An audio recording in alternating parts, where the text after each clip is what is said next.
वंदना प्रमोद शितोळे.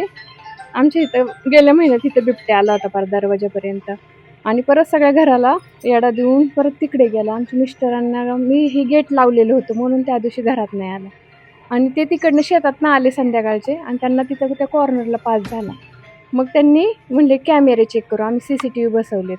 कॅमेरे चेक केले तर इथं दरवाजा ढकलून परत ह्या गॅलरीत तोंड घालून गाडीला येडा देऊन घराला पूर्ण येडा देऊन गेला आणि असा सारखा येतो.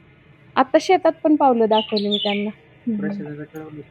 हा ते काकडे नाहीत का ना, युवराज काकडे, त्यांनी पेपरला दिलं होतं आणि पिंजरा वगैरे स्टार न्यूज नाही का त्यांना. हा पिंजरा बसवले त्यांनी 2.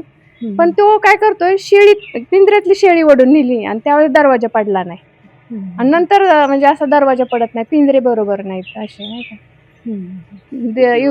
शासनाने बसवलेले पिंजरे चुकीचे नाही नाही आहेत चांगले, पण त्यावेळेस त्यांनी शेळी ओढून नेली ना, पण पिंजऱ्यात नाही पण अडकला. पिंजऱ्यात अडकला नाही. त्याच्यानंतर परत आणि दर्शन परवा झालं. इथं ते धनंजय शितोळे त्यांच्या तिथली गाई खाल्ली तर ते जन्मलेलं बाळ होतं, अक्षरशः त्या गळ्याला पकडलं त्यांनी.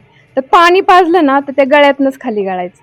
4थ्या दिवशी ते वासरू मेलं. अक्षरशः त्या गाईला, तिच्या आईला त्या ताप आला होता गाईला. आता आम्ही सलाईन भरलं. बिबट्यापासून वाचण्यासाठी तुम्ही सगळ्या वाड्या वस्त्यावरच्या लोकांना, महिलांना काय सांगा? काय नाही, आता आपली आपली स्वतःचीच काळजी घ्या की आता गव्हर्नमेंटने दिल्या 2-3 दिसते जाळी वगैरे लावली. हा आम्ही सेफ्टी केले. मग असं किती घरांना आहे गावातल्या? नाही ना, असं आता बंगले हे ह्यांना पोर्च असतं पुढं, त्यांना सेफ्टी नसतं ना. आता खूपच घर आहेत आमचे वस्तीवलेत समोर रोडची, पाहताय ना तुम्ही, जे पडव्यात ओपनच आहे ना. आणि गुरं म्हशी आम्ही पाळू शकत नाही. आज तीच आमची गाय तिथं असते, आम्ही दिली दुसऱ्याला तर ती गाय त्या दिवशी ती खाऊन गेला असता ना, कुत्रं असतं तर. आणि हेच गेट उघडं असतं तर त्या दिवशी आमच्यावर काय झालं असती, काय वेळ आली असती.